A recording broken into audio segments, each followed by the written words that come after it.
प्रिय साधकों, मेरे प्यारे लोगों, आज मैं तुमसे एक ऐसे विषय पर बात करूंगा जिसे सुनकर बहुत से पुरुषों के कान खड़े हो जाएंगे और बहुत सी स्त्रियों की भौहें तन जाएंगी।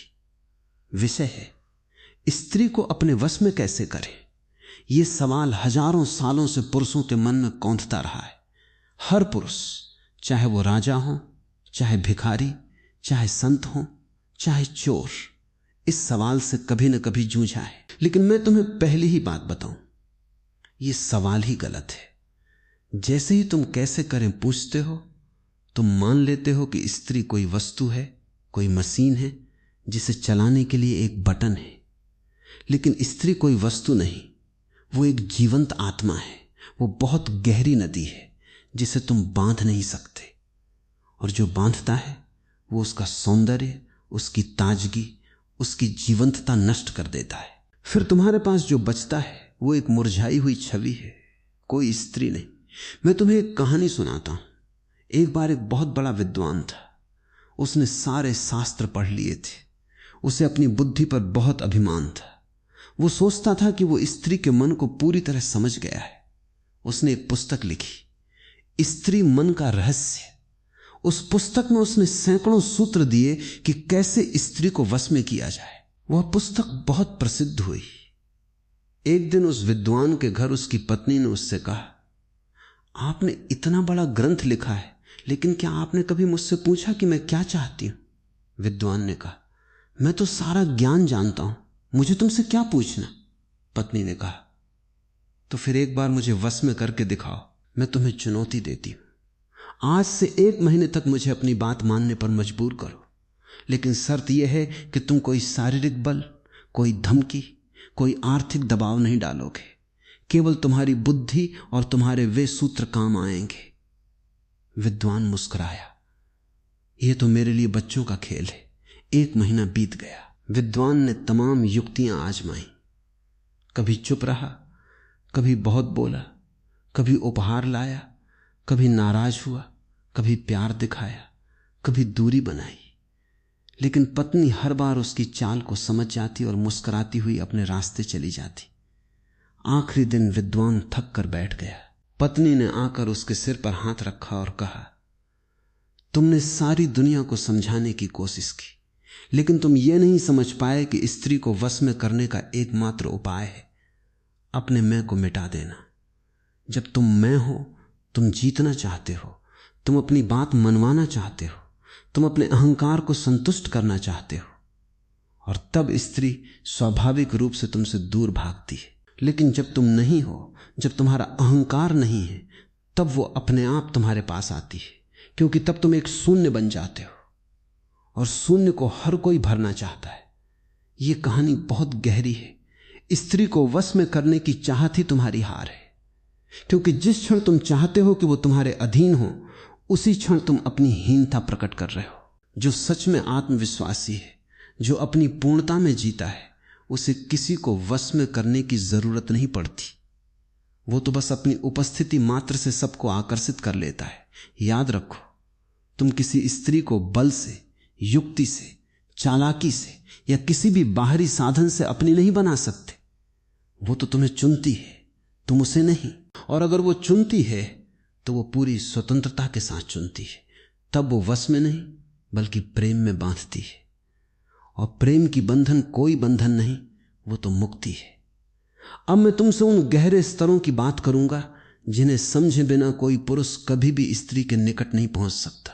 ये वे स्तर हैं जिन्हें ओशो ने बार बार समझाया है, लेकिन लोगों ने सुना ही नहीं, क्योंकि उनके कान तो केवल वश में करने की युक्तियों के लिए खुले थे। लेकिन मैं तुम्हें बताता हूं, असली युक्ति यह है कि तुम युक्ति ही न छोड़ो।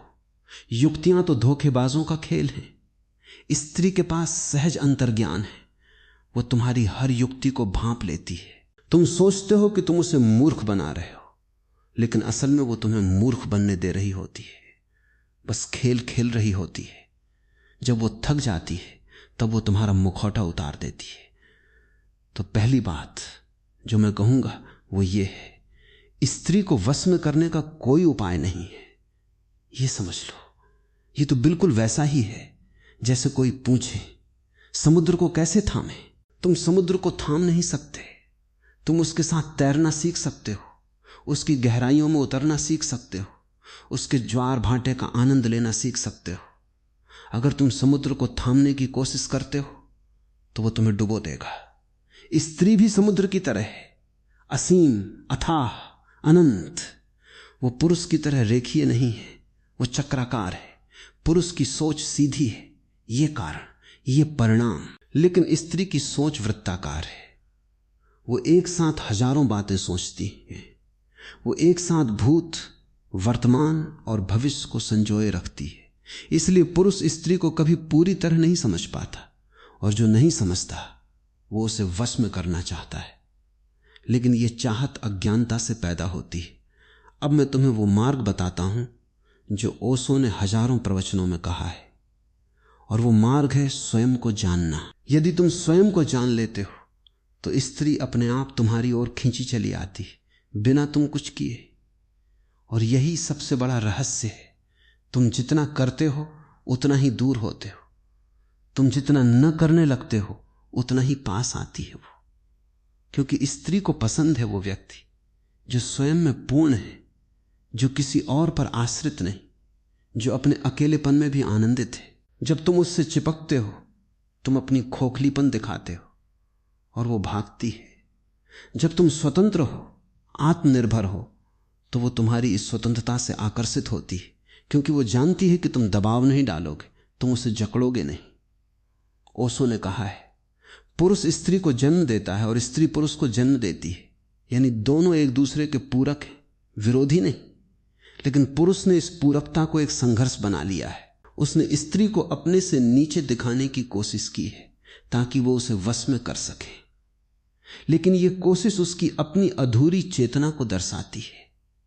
जो पुरुष सच में चेतन है वो स्त्री को नीचा नहीं देखता, वो उसे अपनी समानांतर धारा मानता है।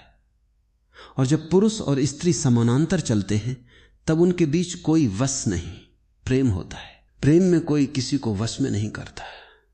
दोनों एक दूसरे के साथ नाचते हैं, जैसे दो नदियां मिलकर एक महासागर बन जाती हैं। वे आपस में टकराती नहीं, वे विलीन हो जाती हैं। अब मैं कुछ और गहरे पहलुओं पर बात करूंगा। तुमने सुना होगा कि स्त्री भावुक होती है, तर्कप्रिय नहीं। यह एक मिथ्या धारणा है। स्त्री अत्यंत तर्कसंगत होती है, लेकिन उसका तर्क अलग प्रकार का होता है। वो हृदय से सोचती है। हृदय का तर्क बुद्धि के तर्क से कहीं अधिक व्यापक होता है। जब तुम किसी स्त्री से बहस करते हो तुम हार जाते हो, चाहे तुम शब्दों से जीत जाओ, क्योंकि वो तुम्हारी बात तो सुन लेती, लेकिन उसके भीतर एक ऐसा बोध है जो शब्दों से परे है। वो तुम्हारी आवाज का उतार चढ़ाव, तुम्हारी आंखों का झपकना, तुम्हारे शरीर की भाषा, सब कुछ पढ़ लेती है। इसलिए जब तुम उसे वश में करने की बात करते हो तो वो तुम्हारे भीतर के भय, तुम्हारी असुरक्षा, तुम्हारे अहंकार को देख लेती है, और ये देखकर वो सहज ही तुमसे दूर चली जाती है। तो असली वश क्या है? असली वश है अपने ऊपर वश। अगर तुम अपनी कामना पर, अपने क्रोध पर, अपनी ईर्ष्या पर, अपने स्वामित्व की भावना पर वश पा लेते हो तो स्त्री तुम्हारे चारों ओर एक आभा अनुभव करती जो उसे खिंच कर लाती है। यह आभा क्या है? यह है तुम्हारी शांति, तुम्हारी गहन मौनता, तुम्हारी मुस्कुराहट जो किसी अपेक्षा से मुक्त है। ओशो कहते थे, जब तुम किसी से प्रेम करते हो तो उसे स्वतंत्र छोड़ दो। अगर वो वापस आती है तो वो तुम्हारी है, अगर वो नहीं आती तो वो कभी तुम्हारी थी ही नहीं। यह सूत्र हर रिश्ते पर लागू होता है, खासकर स्त्री पुरुष के रिश्ते पर। तुमने सुना होगा, जो पाया वो मिल गया, जो खोया वो सच्चा नहीं। लेकिन मैं कहता हूं, जो छोड़ा वही पाया, जो जकड़ा वही खोया। अब मैं तुम्हें कुछ व्यावहारिक बातें बताता हूं, लेकिन ध्यान रखना, ये कोई तरकीबें नहीं है, ये तो तुम्हारे अपने भीतर होने वाले परिवर्तन के लक्षण मात्र हैं। पहली बात, स्त्री की बात सुनना सीखो। सिर्फ सुनना नहीं, बल्कि गहराई से सुनना। जब वो बोलती है तो तुम उसे टोकना मत, उसे सुधारना मत, उसे सलाह मत देना, केवल सुनो। पुरुष अक्सर सुनते ही इसलिए हैं कि जवाब दे, लेकिन स्त्री को जवाब नहीं चाहिए। उसे अपनी बात कहने का अवसर चाहिए। जब तुम बिना किसी निर्णय के सुनते हो तो वो अपनी सारी बातें तुम्हारे सामने रख देती हैं, और यही उसकी आत्मा का खुलना है। जो पुरुष उसे खुलने देता है वो उसके दिल में उतर जाता है। ये कोई जादू नहीं, ये मनोविज्ञान है। और जब वो अपना दिल खोलती है तब तुम्हारा वश नहीं बल्कि तुम उसके विश्वास में आ जाते हो। और विश्वास वश से कहीं अधिक शक्तिशाली है, क्योंकि विश्वास स्वेच्छा से दिया जाता है जबकि वश थोपा जाता है। दूसरी बात, कभी भी उसकी तुलना किसी और स्त्री से मत करना। यह सबसे बड़ा अपराध है। जब तुम कहते हो अमुक औरत ऐसी करती है, तुम क्यों नहीं, तो तुम उसके स्वाभिमान को चोट पहुंचाते हो। हर स्त्री अद्वितीय है, उसकी अपनी एक भाषा है, उसकी अपनी एक सुंदरता है। अगर तुम उसे दूसरों से तुलना करके देखोगे तो वो कभी भी तुम्हारे सामने अपना वास्तविक रूप नहीं दिखाएगी। वो डरेगी कि तुम उसे नापसंद करोगे, और जब वो डरेगी तो वो अपने बचाव में दीवार खड़ी कर लेगी। फिर तुम उस दीवार को वश करने की कोशिश करोगे, लेकिन दीवार तोड़ी नहीं जा सकती, उसे केवल प्यार से पिघलाया जा सकता है। तीसरी बात, उसकी भावनाओं को गंभीरता से लो। पुरुषों को अक्सर लगता है कि स्त्रियां बहुत भावुक होती हैं, उनकी बातों को गंभीरता से नहीं लेना चाहिए, लेकिन यह बहुत बड़ी गलती है। स्त्री की भावनाएं उसकी सच्चाई हैं। जब वो दुखी होती है तो उसके दुख को बेवजह मत कहो। उसके दुख का एक कारण होता है। हो सकता है वो कारण तुम्हें न दिखे, लेकिन उसके लिए वो बहुत वास्तविक है। अगर तुम उसके दुख को स्वीकार कर लो, उसे प्यार से पूछो क्या हुआ, तो वो धीरे धीरे अपनी बात कहेगी। और जब तुम उसके दुख का साझी बनते हो तो वो तुम्हें अपने सबसे निजी क्षणों में भी प्रवेश देती है। यह वश से कहीं अधिक गहरा संबंध है। चौथी बात, अपनी कोमलता दिखाओ। पुरुषों को सिखाया गया है कि उन्हें हमेशा मजबूत रहना चाहिए, कभी रोना नहीं चाहिए। कोमलता कमजोरी है, लेकिन यह बहुत मूर्खतापूर्ण है। स्त्री तुम्हारी कोमलता को पसंद करती है क्योंकि वो स्वयं कोमल है। जब तुम अपनी कमजोरी स्वीकार करते हो तो वो तुम्हारी ओर आकर्षित होती है, क्योंकि तब तुम उसके स्तर पर आ जाते हो। तुम अब कोई कठोर चट्टान नहीं बल्कि एक नदी हो, और नदी के साथ तैरना आसान है, चट्टान से टकराना नहीं। अपनी कोमलता को छिपाना बंद करो, यही वो पुल है जो दोनों को जोड़ता है। पांचवी बात, उसे अपनी इच्छाओं की पूर्ति का साधन मत बनाओ। बहुत से पुरुष स्त्री को केवल अपनी शारीरिक जरूरतों, सामाजिक प्रतिष्ठा या भावनात्मक खोखलेपन को भरने के लिए चाहते हैं, लेकिन जब तुम उसका उपयोग करने की दृष्टि रखते हो तो वो तुरंत भांप जाती है। वो कोई वस्तु नहीं, कोई औजार नहीं, वो एक आत्मा है जो अपने आप में पूर्ण है। उसके साथ प्रेम में जुड़ना है, उससे सेवा लेना नहीं। जब तुम उसकी सेवा करते हो बिना किसी अपेक्षा के, तब वो तुम्हारे प्रति इतना कृतज्ञ होती है कि वो स्वयं तुम्हारे लिए वो सब करना चाहती है जो तुम चाहते हो। लेकिन ये कृतज्ञता उसकी स्वतंत्र इच्छा से आती है, तुम्हारे दबाव से नहीं। अब मैं थोड़ा ओशो के अद्वैत दृष्टिकोण से बात करूंगा। ओशो कहते थे, स्त्री और पुरुष दो भाग नहीं हैं, वे एक ही ऊर्जा के दो रूप हैं। जैसे दिन और रात, गर्मी और सर्दी, विरोधी नहीं पूरक है।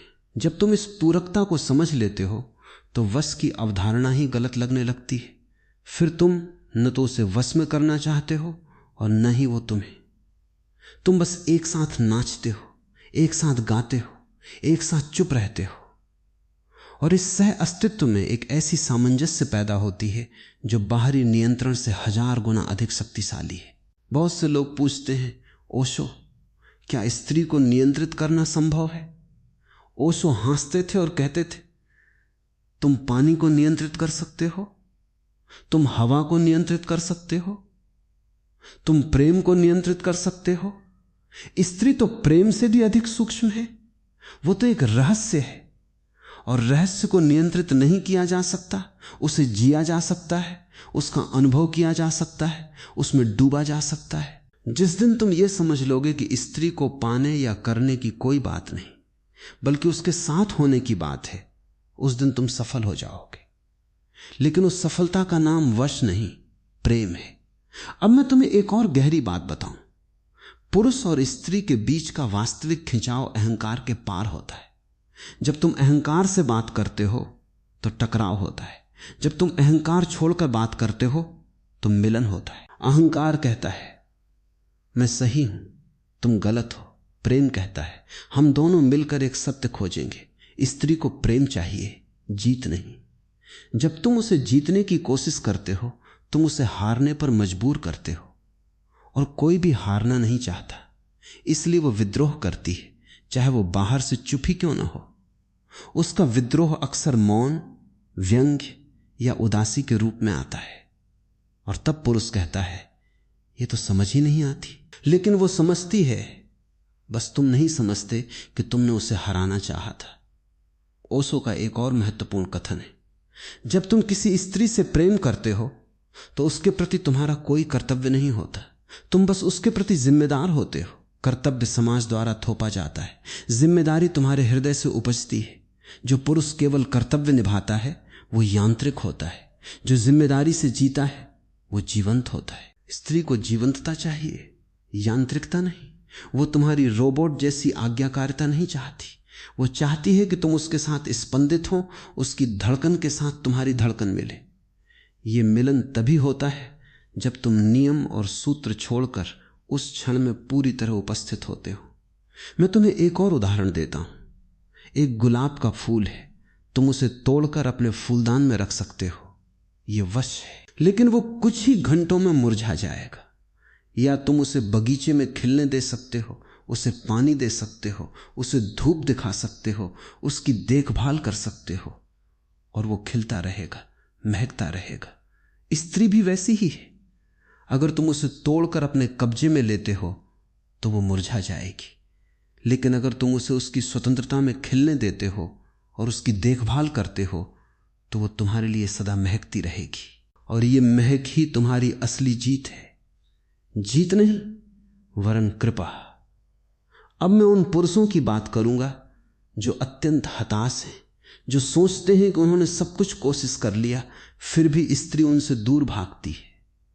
ऐसे पुरुष अक्सर अपने आप को प्रश्न करते हैं मैं क्या गलत कर रहा हूं, और वे और भी जोर लगाते हैं, और जोर लगाने से चीजें और बिगड़ती हैं। मैं उनसे कहता हूं तुमने कोशिश की है और यही तुम्हारी सबसे बड़ी गलती है। कोशिश तो आमतौर पर सफलता को नष्ट कर देती है, क्योंकि कोशिश में तनाव होता है, अपेक्षा होती है, निराशा होती है। तुम्हें कोशिश नहीं, समर्पण करना है, खुद को समर्पण। अपनी इस धारणा को समर्पण करो कि तुम उसे वश कर सकते हो। अपने अहंकार को समर्पण करो।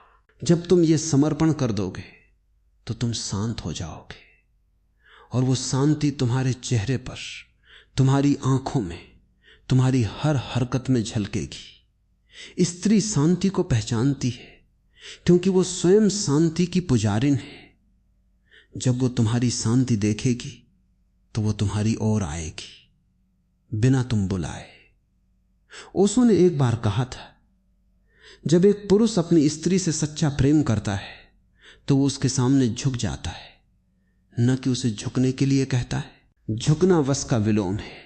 वश में तुम ऊपर बैठना चाहते हो और उसे नीचे, प्रेम में तुम नीचे झुकते हो और उसे ऊपर उठाते हो। जो पुरुष झुकना जानता है वो राजा है, क्योंकि झुकने की क्षमता ही सच्ची महानता है। जो केवल सीधा खड़ा होना चाहता है वो अहंकारी है, और अहंकारी को कोई नहीं चाहता। बहुत से पुरुष पूछते हैं ठीक है, लेकिन व्यवहार में क्या करें? क्या उसे उपहार दें, तारीफ करें, या कुछ और? मैं कहता हूं ये सब गौण है। उपहार तो तुम किसी को भी दे सकते हो, तारीफ तो नौकर भी कर लेता है। असली बात है तुम्हारी नजर। कैसे देखते हो उसे? क्या तुम उसे एक पूर्ण व्यक्ति के रूप में देखते हो या अपनी कामना की एक वस्तु के रूप में? जब तुम उसे कामना की दृष्टि से देखते हो तो वो संकुचित हो जाती है। जब तुम उसे श्रद्धा से देखते हो तो वो खिल उठती है। और खिली हुई स्त्री ही वो है जो अपनी सारी सुंदरता, सारी बुद्धि, सारा प्रेम तुम पर लुटा देती है। यही तुम्हारी विजय है। विजय उस पर नहीं बल्कि उसके हृदय में, उसकी स्वीकृति में। मैं एक बात और कहना चाहूंगा जो शायद तुम्हें चौंकाए। ओशो के अनुसार स्त्री को वश करने का एकमात्र उपाय है स्वयं को इतना महान बनाना कि वो स्वेच्छा से तुम्हारी दासी बनना चाहे। लेकिन यहां दासी का अर्थ है प्रेम की दासी, सम्मान की दासी, आदर की दासी। और जब वो स्वेच्छा से सेवा करती है तो वो सेवा नहीं, पूजा होती है। लेकिन ये स्थिति तब आती है जब तुम्हारा व्यक्तित्व इतना आकर्षक, इतना समृद्ध, इतना मौन, इतना आनंदमय हो कि उसे लगे इस व्यक्ति के साथ रहना ही जीवन की सार्थकता है। तब वो तुम्हें छोड़कर कहीं नहीं जाना चाहती और तुम्हें उसे रोकने की कोई जरूरत नहीं पड़ती, क्योंकि रोकना तो तभी पड़ता है जब कोई भागना चाहता है। अब मैं ये भी स्पष्ट कर दूं, ये सब लिखा पढ़ी या सिद्धांत नहीं है, ये तो मेरा अपना अनुभव है जो मैंने हजारों लोगों के साथ बैठकर, उनके रिश्तों को देखकर, उनकी पीड़ा को समझकर पाया है। मैंने देखा है कि जो पुरुष स्त्री को वश में करने की दौड़ में लगे हैं वे अंततः अकेले रह गए हैं, या उन्हें एक खोखला रिश्ता मिला है जिसमें न प्रेम है, न सम्मान, न आनंद। और जो पुरुषों ने वश की चाहत को त्याग दिया और अपनी आत्मा को निखारने में लग गए, उनके चारों ओर स्त्रियां अपने आप इकट्ठा हुईं और उन्होंने पाया कि सबसे अच्छा रिश्ता वो है जिसमें कोई वश नहीं बल्कि परस्पर आदर और स्वतंत्रता है। मैं तुम्हें एक और प्रसंग सुनाता हूं। एक गुरु थे, उनके पास एक शिष्य आया और बोला, गुरुदेव मुझे स्त्री को वश में करने का मंत्र दें। गुरु ने कहा, ठीक है, ये मंत्र है, तुम मेरी नहीं हो, तुम अपनी हो, मैं तुम्हारा हूं, तुम्हारी सेवा में। इस मंत्र को 3 बार सुबह शाम जपो। शिष्य ने वो मंत्र जपा, लेकिन जब वो स्त्री के पास गया तो उसने वही मंत्र कह दिया, तुम मेरी नहीं, अपनी हो, और फिर उसने उसे छोड़ दिया, कोई दबाव नहीं डाला। वो स्त्री पहले तो हैरान हुई, फिर उसकी आंखों में एक नई चमक आई और धीरे धीरे वो उसके पास आई और बोली, तुमने मुझे आजाद कर दिया, मैं तुम्हारी रहूंगी। वो शिष्य समझ गया कि असली मंत्र आजादी है, बंधन नहीं। इसलिए मेरे प्रिय, अगर तुम सच में जानना चाहते हो कि स्त्री को कैसे पाओ तो उसे पाने की कोशिश मत करो, उसे खो दो अपने अंदर, उसे अपने दिल में जगह दो, लेकिन अपनी जकड़न में नहीं। उसकी हंसी को सुनो, उसके आंसुओं को पी जाओ, उसके सपनों को अपना सपना बना लो, लेकिन कभी यह मत सोचो कि वो तुम्हारी संपत्ति है। संपत्ति तो ईंट पत्थर होती है, स्त्री तो जीवन की धारा है। जो धारा को रोकता है वो बांध बनाता है और बांध टूटता ही है। जो धारा के साथ बहता है वो सागर तक पहुंचता है और वही सागर है प्रेम का अमृत। अब मैं तुम्हें एक और गहरे तथ्य से परिचित कराता हूं। स्त्री शरीर से स्त्री नहीं है, स्त्री तो एक ऊर्जा है। जब तुम केवल शरीर को देखते हो तो तुम उसके बाहरी आवरण को देखते हो, लेकिन उस ऊर्जा को समझने के लिए तुम्हें अपनी ऊर्जा को परिष्कृत करना पड़ता है। ओशो ने कहा है, स्त्री का केंद्र हृदय है, पुरुष का केंद्र मस्तिष्क है। जब मस्तिष्क हृदय के साथ नृत्य करता है तब रिश्ता सफल होता है। इसलिए अपने मस्तिष्क को हृदय की तरफ झुकाना सीखो, अपनी तार्किकता को भावना से घुलने दो। जब तुम किसी स्त्री के सामने हो तो अपनी गणितीय सोच को विराम दो और अपनी सहजता, अपनी कोमलता, अपनी काव्यात्मकता को बाहर आने दो। वो काव्य को समझती है क्योंकि वो स्वयं काव्य है। बहुत से पुरुषों को मैंने देखा है, वे सोचते हैं कि शारीरिक आकर्षण ही सब कुछ है। वे जिम जाकर मांसपेशियां बढ़ाते, महंगे कपड़े पहनते, अच्छा कोलोन लगाते, लेकिन भीतर खालीपन लिए घूमते हैं। स्त्री कुछ पलों के लिए तो उन बाहरी चीजों से प्रभावित हो सकती है, लेकिन जैसे ही वो उनके भीतर देखती है और वहां सिर्फ अहंकार, असुरक्षा और स्वार्थ पाती है, वो उन्हें छोड़ देती है। सच्चा आकर्षण तो तुम्हारी आत्मा का प्रकाश है, वह प्रकाश जो तब जलता है जब तुम निष्काम, निर्मल, निरहंकारी होते हो। वह प्रकाश किसी कोलोन से नहीं आता, वो तुम्हारी मौन साधना से आता है। अगर तुम मुझसे पूछो, ओशो क्या कोई एक सूत्र है, तो मैं कहूंगा हां, एक सूत्र है। अपनी आंखों में स्त्री के प्रति पूज्य भाव रखो और उसके प्रति कभी कामना मत करो। कामना तो उसे वस्तु बना देती है, पूजा उसे देवी बना देती है। और जब तुम किसी को देवी मानते हो तो वो देवित्व प्रकट करती है। लेकिन ये पूजा नीचे झुकने की नहीं है, ये समानता में झुकने की है। यानी तुम उसे अपने से ऊंचा नहीं रखते, बल्कि उसमें उस दिव्यता को पहचानते हो जो तुम में भी है। जब दो दिव्यताएं मिलती हैं तो वहां प्रेम का जन्म होता है, और वो प्रेम ही है जो सभी बंधनों को तोड़ देता है और फिर भी उसे अपने साथ बांध लेता है। ये विरोधाभास है, लेकिन जीवन विरोधाभासों पर खड़ा है। अब मैं कुछ ऐसी बातें बताऊंगा जो बहुत व्यावहारिक हैं, लेकिन उन्हें तुम अपनी आत्मा के साथ जोड़कर देखना। पहला, हमेशा उसके सामने सच्चे रहो। झूठ तुम चाहे कितना भी संभाल कर रखो, स्त्री की अंतर्दृष्टि उसे भांप लेती है। वह तुम्हारी हिचक, तुम्हारी आंखों का टालना, तुम्हारा स्वर का हल्का सा बदलाव सब पढ़ लेती है। इसलिए सच्चाई ही एकमात्र सुरक्षा है। अगर तुम उसके सामने झूठ बोलते हो तो तुम अपनी ही जड़ें काट रहे हो। सच्चाई भले ही कड़वी हो, लेकिन वो उसे पचा लेती है, क्योंकि सच्चाई में ताकत होती है। झूठ में तो कमजोरी होती है, और स्त्री कमजोरी को तुच्छ समझती है। दूसरा, उसे अपनी दुनिया में जगह दो।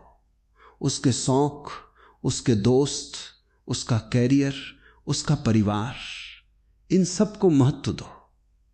जो पुरुष स्त्री को अपनी परिधि में कैद कर लेता है, वो उसका गला घोंट रहा है।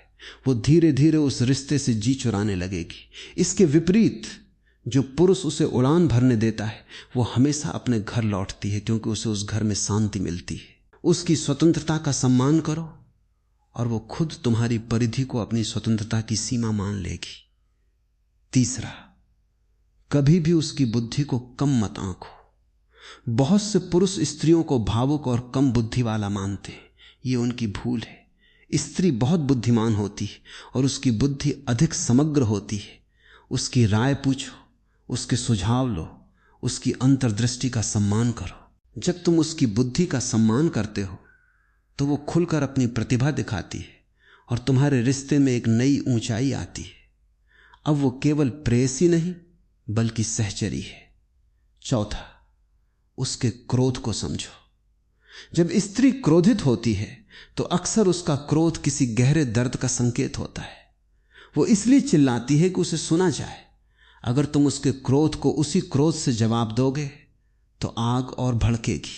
लेकिन अगर तुम शांत रहोगे, उसे अपनी बात कहने दोगे और फिर उसे गले लगाओगे, तो वो आग बुझ जाती है। स्त्री को गले लगाने की शक्ति बहुत है। वो शब्दों से कहीं अधिक प्रभावी है। गले लगाने से तुम बिना कहे कह देते हो, मैं तुम्हारे साथ हूं, चाहे कितना भी तूफान हो। पांचवां और अंतिम, अपनी कामुकता को पवित्रता में बदलो। शारीरिक संबंध प्रेम का अंग है, लेकिन वही प्रेम नहीं है। जो पुरुष केवल शारीरिकता पर केंद्रित होता है, वो स्त्री के मन तक नहीं पहुंचता। जो पुरुष प्रेम में आत्मिक संपर्क को प्राथमिकता देता है, उसके शारीरिक संबंध भी अधिक गहरे होते हैं। स्त्री उस पुरुष को अधिक चाहती है जो उसके शरीर से अधिक उसकी आत्मा को प्यार करता है। जब तुम उसकी आत्मा का सम्मान करोगे तो उसका शरीर तुम्हारे लिए खुलेगा, बिना किसी युक्ति के। अब मैं अपनी बात को थोड़ा समेटता हूं। मैंने तुमसे बहुत कुछ कहा है। स्वतंत्रता, सम्मान, सच्चाई, कोमलता, सुनने की कला, अहंकार का त्याग, पूज्य भाव, आत्मविकास। लेकिन शायद तुम अब भी सोच रहे हो, हां, लेकिन व्यवहार में क्या करें? तो मेरी अंतिम सलाह यह है, प्रतिदिन कम से कम 10 मिनट अपने भीतर झांको, ध्यान करो। जब तुम ध्यान में शांत होते हो तो तुम्हारे भीतर ऐसी गुंजायमान शक्ति पैदा होती है जो स्त्री को चुंबक की तरह खींचती है। वो ध्यान तुम्हें स्वयं में पूर्ण बनाता है, और पूर्णता ही सबसे बड़ा आकर्षण है।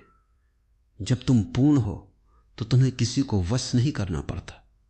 लोग स्वयं तुम्हारे वश में आना चाहते हैं, लेकिन तब तुम्हें उस वश में कोई दिलचस्पी नहीं रहती, क्योंकि तुमने अपना आनंद अपने भीतर खोज लिया है। स्त्री तुम्हारी पूर्ति नहीं है, वो तुम्हारी सहायक है। तुम अपने आप में पूर्ण हो और वो अपने आप में पूर्ण है। जब दो पूर्ण एक साथ आते हैं तो वो परिपूर्णता में विलीन हो जाते हैं। यही प्रेम है, यही मिलन है, यही सच्चा वश है। लेकिन इस वश को तुम्हारा दबाव नहीं बल्कि उसकी स्वीकृति कहते हैं। मैं समाप्त करने से पहले ओशो के एक कथन को दोहराता हूं। स्त्री को जीतने का एक ही रास्ता है, उसे हारने दो, तुम स्वयं हार जाओ। जब तुम हार जाते हो तब तुम जीतते हो। यह विरोधाभास तुम्हें अजीब लग सकता है, लेकिन अगर तुम इस पर गहराई से विचार करो तो पाओगे कि यही एकमात्र सत्य है। और हां मेरे प्रिय, एक और बात जो मैंने अभी तक नहीं कही वो ये है कि स्त्री केवल तुम्हारी साथी नहीं है, वो तुम्हारा वो दर्पण है जिसमें तुम अपना असली चेहरा देख सकते हो। अगर तुम उसे वश में करने की कोशिश कर रहे हो तो इसका सीधा सा अर्थ है कि तुम खुद को वश में नहीं कर पाए हो। तुम्हारी यह चाहत बताती है कि तुम्हारे भीतर अराजकता है और उस अराजकता को तुम बाहर नियंत्रण लगाकर शांत करना चाहते हो। लेकिन बाहर का नियंत्रण कभी भी भीतर की अराजकता को नहीं मिटाता, वो तो उसे और छिपाता है, और वो छिपी हुई अराजकता एक दिन विस्फोट बनकर फूटती है। इसलिए सबसे पहली सीख यह है कि स्त्री को वश में करने से पहले अपने मन को वश में करो, अपने विचारों को, अपनी वासनाओं को, अपनी असुरक्षा को। जब तुम स्वयं पर विजय पा लेते हो तो स्त्री पर विजय तुम्हारे पैरों पर आकर गिरती है। लेकिन तब तुम उसे विजय नहीं कहते, तब तो तुम कहते हो यह तो उसकी कृपा है। शिव और शक्ति का पुराना सिद्धांत सुनो। शिव को शव कहा गया है जब तक शक्ति उनमें प्राण नहीं डालती। इसका अर्थ क्या है? इसका अर्थ यह है कि स्त्री ऊर्जा है, गतिशीलता है, प्रवाह है, और पुरुष तो केवल एक पात्र है, एक धारक है। जो पुरुष स्त्री को वश में करना चाहता है वो हवा को कैद करना चाहता है, वो बिजली को बोतल में बंद करना चाहता है। कर सकते हो? बिजली को तुम नियंत्रित कर सकते हो, लेकिन उसे बोतल में बंद नहीं। उसका सम्मान करो, उसके लिए रास्ता बनाओ, उसकी दिशा को समझो, लेकिन उसे बांधने की कोशिश मत करो, क्योंकि बैंधी हुई बिजली खतरनाक होती है और टूटने पर सब कुछ जला देती है। वही स्त्री है। जब तुम उसे दबाते हो वह विस्फोटक बन जाती है, जब तुम उसे प्रवाहित होने देते हो वह प्रकाश बन जाती है। और देखो, मैंने हजारों रिश्तों को करीब से देखा है। मैंने पाया है कि जिन पुरुषों ने स्त्री को अपने से छोटा समझा उन्होंने उसे खोया, और जिन्होंने उसे अपने से बड़ा समझा उन्होंने उसे पाया। लेकिन बड़ा का अर्थ यह नहीं कि तुम उसके सामने झुके जाओ, गिड़गिड़ाओ। बड़ा का अर्थ है उसकी क्षमताओं को, उसकी अंतर्दृष्टि को, उसके प्रेम की गहराई को अपने से कहीं अधिक स्वीकार करो। जब तुम उसे बड़ा मानते हो तो तुम्हारी आंखों में एक नम्रता आती है, और नम्रता ही वो गुण है जो स्त्री को तुम्हारी ओर आकर्षित करती है। पुरुष सोचता है कि उसकी ताकत उसकी कठोरता में है, लेकिन मैं तुमसे कहता हूं उसकी असली ताकत उसकी नम्रता में है। जैसे बांस तूफान में ओक का पेड़ उखड़ जाता है, लेकिन बांस झुक जाता है और बच जाता है। स्त्री के सामने नम्र बनो, झुको और तुम बच जाओगे, अकड़ो और तुम टूट जाओगे। मैं एक और कहानी सुनाता हूं। एक बार एक आदमी अपनी पत्नी से बहुत परेशान था। वो किसी संत के पास गया और बोला, महाराज, मेरी पत्नी बहुत जिद्दी है, मुझे कुछ ऐसा उपाय बताएं कि वो मेरी बात माने। संत ने उसे एक छोटा सा पत्थर दिया और कहा, इसे अपनी जेब में रखो। जब भी तुम्हारी पत्नी गुस्सा करे या तुमसे कुछ मांगे या तुम्हारा विरोध करे, इस पत्थर को अपने मुंह में रख लेना और तब तक बोलना मत जब तक यह पत्थर गर्म न हो जाए। आदमी ने वैसा ही किया। जब भी पत्नी कुछ कहती वो पत्थर मुंह में रख लेता और चुप हो जाता। पत्थर को गर्म होने में कुछ मिनट लगते और उन मिनटों में वो अपनी सांसों को महसूस करता, अपनी धड़कन को सुनता और अपने क्रोध को थमते देखता। धीरे धीरे उसने पाया कि अब उसे पत्थर की जरूरत नहीं रही। वो बिना पत्थर के भी चुप होना सीख गया। और जब वो चुप हो गया तो पत्नी ने उससे कहा, तुम बदल गए हो, अब मैं तुमसे बहस नहीं करती क्योंकि तुम सुनते हो। और फिर एक दिन पत्नी ने खुद उसके पास आकर कहा, तुम मुझे जो कहो मैं करूंगी। यह कहानी बहुत गहरी है। स्त्री उसी के सामने झुकती है जो स्वयं पर काबू पा लेता है वह तुम्हारी चुप्पी को समझती है, तुम्हारी बातों को नहीं। अब मैं व्यावहारिकता के उस स्तर पर आता हूं जहां अक्सर पुरुष ठोकर खाते। तुम सोचते हो कि स्त्री को खुश करने के लिए उसे महंगे गिफ्ट दो या उसकी हर बात में हां कहो, लेकिन यह तो बहुत सतही है। स्त्री की गहरी आत्मा तुम्हारी उपस्थिति से संतुष्ट होती है, तुम्हारी अनुपस्थिति से नहीं। जब तुम उसके साथ हो लेकिन तुम्हारा मन कहीं और हो तो वो अकेली महसूस करती है, और इस अकेलेपन से वो दुखी होती है। इसलिए जब वो बात करे तो अपना फोन एक तरफ रख दो, उसकी आंखों में देखो, उसकी बातों को अपने हृदय में उतरने दो। ये छोटा सा कृत्य उसे बताता है कि वो तुम्हारे लिए मायने रखती है। और जब कोई स्त्री मायने रखती है तो वो अपना सर्वस्व समर्पित कर देती है। ये समर्पण ही तुम्हारी खोज है, लेकिन यह समर्पण बलपूर्वक नहीं बल्कि तुम्हारी गहन उपस्थिति से आता है। और यह मत भूलो कि स्त्री का अपना एक अस्तित्व है, उसकी अपनी इच्छाएं हैं जो तुमसे अलग हो सकती हैं। उन इच्छाओं को स्वीकार करो, उन्हें दबाओ मत। अगर वो अपने दोस्तों से मिलना चाहती है तो उसे जाने दो। अगर वो कोई किताब पढ़ना चाहती है जो तुम्हें पसंद नहीं तो उसे पढ़ने दो। अगर वो कोई करियर बनाना चाहती है तो उसका साथ दो। जब तुम उसकी स्वतंत्रता को सीमित करोगे तो वो मानसिक रूप से तुमसे दूर चली जाएगी, भले ही शारीरिक रूप से वहीं हो। और मैं कहता हूं, शारीरिक निकटता से ज्यादा मानसिक दूरी कुछ नहीं मारती। इसलिए उसे खुली जगह दो और देखो, वो अपनी मर्जी से तुम्हारी दुनिया का केंद्र बनेगी। बहुत से पुरुष मुझसे पूछते हैं, ओशो, क्या स्त्री को हमेशा खुश रखना संभव है? मैं कहता हूं, तुम खुशी को कोई थोपी हुई चीज नहीं बना सकते। खुशी तो स्त्री की अपनी आंतरिक अवस्था है। तुम केवल वो वातावरण बना सकते हो जहां उसकी खुशी खिल सके। वो वातावरण क्या है? वो है तुम्हारा बिना शर्त का प्रेम। जब तुम कहते हो, अगर तुम ये करोगी तो मैं प्रेम करूंगा, तो ये सशर्त प्रेम है।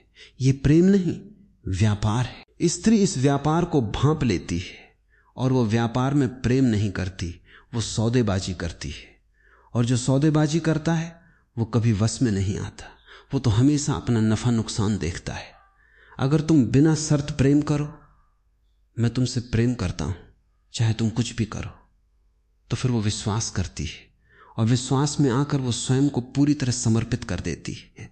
एक और गहरा रहस्य, स्त्री अपनी भावनाओं में बहती है जैसे नदी। पुरुष उसे उसके बहाव में रोकना चाहता है, उसे तर्क का बांध बनाना चाहता है। लेकिन जब कोई भावनाओं में बह रही हो तो उसे तर्क मत दो। उसके दुख में, उसके क्रोध में, उसके आनंद में बस उसके साथ बहो। अगर वो रो रही है तो मत कहो रोना क्यों, मूर्ख मत बनो, बल्कि उसके आंसुओं को अपने कंधे पर बहने दो। जब तुम उसके आंसुओं को स्वीकार करते हो तो वो आंसू अपने आप सूख जाते हैं, क्योंकि उसे किसी से ये उम्मीद नहीं होती कि उसके आंसू सुखाए जाएं। उसे तो बस ये चाहिए कि कोई उसके दुख को देखे और माने। और जब तुम उसे मान लेते हो तो वो हल्की हो जाती है और उसी हल्केपन में वो तुम्हारी बाहों में आ जाती है। अब मैं कुछ विशेष परिस्थितियों की बात करूंगा। जब स्त्री तुम्हारी बात न माने, पुरुष का अहंकार आहत होता है। वो सोचता है मैं कह रहा हूं और वो नहीं मानती। लेकिन क्या तुमने कभी सोचा तुम्हारा कहना ही सही क्यों होना चाहिए? क्या तुम ईश्वर हो? तुम गलत भी हो सकते हो। स्त्री अक्सर वो सत्य देख लेती है जो तुम्हारी सीमित दृष्टि से छूट जाता है। उसकी न मानी को विद्रोह मत समझो, उसे तुम्हारी सहायता समझो। वो तुम्हें एक बड़ी भूल से बचाना चाहती है, और अगर वो सच में तुम्हारी बात न माने तो उसे जबरदस्ती मनवाने की कोशिश मत करो। इसके बजाय बैठकर बात करो, पूछो तुम्हारा क्या विचार है। ये एक साधारण सवाल है लेकिन ये जादू करता है। ये सवाल उसे बताता है कि तुम उसकी बुद्धि का सम्मान करते हो, और सम्मान पाकर वो इतनी आत्मविश्वास से भर जाती है कि फिर वो खुद तुम्हारी सही बात को स्वीकार करने में हिचकिचाती नहीं। और सबसे बड़ी बात, ये शारीरिक संबंध का मामला है। बहुत से पुरुष सोचते हैं कि शारीरिक संबंध ही वो रास्ता है जिससे स्त्री को वश में किया जा सकता है। लेकिन मैं तुम्हें बताता हूं, शारीरिक संबंध तो प्रेम की अभिव्यक्ति है, कारण नहीं। यदि तुम उसे शारीरिक रूप से संतुष्ट भी कर लो, लेकिन मानसिक और आत्मिक स्तर पर उससे जुड़े नहीं, तो वह तुम्हारे बिस्तर पर होने पर भी तुमसे हजारों मील दूर रहेगी। स्त्री के लिए शारीरिक निकटता आत्मिक निकटता के बाद आती है। पहले उसके हृदय को जीतो तो उसका शरीर अपने आप खुलता है, और जब वो अपनी आत्मा के साथ शरीर देती है तो वो एक पूजा होती है, एक उपहार होती है। उस उपहार को स्वीकार करना सीखो, उसे हथियाना नहीं। जो हथियाता है वो खाली हाथ रह जाता है, जो स्वीकार करता है वो राजा हो जाता है। मैं ओशो के तंत्र दर्शन की बात करता हूं। तंत्र कहता है स्त्री और पुरुष दो बिजली के ध्रुव हैं, जब वे मिलते हैं तो ऊर्जा का एक सर्किट बनता है, और उस सर्किट में जो प्रकाश पैदा होता है वो आत्मज्ञान है। लेकिन यह मिलन तभी संभव है जब दोनों अपने अहंकार को छोड़ दें। पुरुष अपनी मैं को, स्त्री अपनी मैं को, और जब दोनों में मिट जाते हैं तो जो बचता है वो हम होता है। और उस हम में कोई वश नहीं होता, कोई दबाव नहीं होता, वहां तो बस एक नृत्य होता है, एक गहरी समाधि होती है। तुम्हें स्त्री से यही समाधि चाहिए, वो स्थिति जहां तुम उसके बिना अधूरे न लगो लेकिन उसके साथ पूरे हो। इस पूर्णता को पाने के लिए रोज ध्यान करो, अपनी चेतना को बढ़ाओ। एक और व्यावहारिक सुझाव, कभी कभी उसे आश्चर्यचकित करो, लेकिन यह आश्चर्य महंगे उपहार का नहीं बल्कि तुम्हारी समझ का हो। जैसे अगर वो थकी हुई है तो उसे चाय बना कर दो। अगर वो किसी बात से परेशान है तो बिना पूछे उसका हाथ पकड़ लो। अगर वो कोई काम कर रही है तो बोलो मैं करता हूं, तुम आराम करो। ये छोटी छोटी बातें उसे बताती हैं कि तुम उसकी परवाह करते हो। और जब कोई स्त्री देखती है कि उसकी परवाह की जा रही है तो वो उस आदमी के लिए पहाड़ उठा सकती है। तुम चाहते हो कि वो तुम्हारे लिए पहाड़ उठाए, तो पहले तुम उसके लिए कंकड़ उठाओ, उसके छोटे छोटे बोझ हटाओ। और यह भी समझो, कभी कभी स्त्री परीक्षा लेती है। वो जानबूझकर तुम्हें चिढ़ाती है, तुमसे बहस करती है, तुम्हें नकारती है, ये देखने के लिए कि क्या तुम स्थिर हो, क्या तुम शांत रह सकते हो। अगर तुम उसकी परीक्षा में विफल हो जाते हो, अगर तुम गुस्सा हो जाते हो या चुप होकर उसे इग्नोर करने लगते हो, तो वो सोचती है ये आदमी तो कच्चा है, मैं इस पर भरोसा नहीं कर सकती। लेकिन अगर तुम उसके चिढ़ाने पर भी शांत, प्रेममय और अडिग रहते हो तो वो तुम्हें अपनी शरणस्थली मान लेती है। और शरणस्थली बनना ही सबसे बड़ा सम्मान है जो एक स्त्री किसी पुरुष को दे सकती है। वहां से वो कभी भागती नहीं, वो तो तुम्हारी रक्षा करती है। अब मैं बहुत गहराई में उतरता हूं। क्या तुम जानते हो स्त्री का अंतर्ज्ञान, इंट्यूशन कितना शक्तिशाली है? उसके पास गणित नहीं है, लेकिन उसके पास प्रत्यक्ष बोध है। वो किसी भी व्यक्ति के चेहरे को देखकर उसकी आत्मा को पढ़ लेती है। वो किसी की आवाज सुनकर उसके इरादे जान लेती है। इसलिए जब तुम उसके सामने कोई बहाना बनाते हो, कोई कपट करते हो, तो वो चुप रह सकती है, मुस्कुरा सकती है, लेकिन भीतर वो जान लेती है ये व्यक्ति झूठा है। और एक बार जब वो ये निष्कर्ष निकाल लेती है तो फिर तुम चाहे कितनी भी कोशिश करो, वो दोबारा तुम पर पूरी तरह भरोसा नहीं करती। इसलिए पूरी ईमानदारी से जियो, स्त्री के सामने खुले रहो।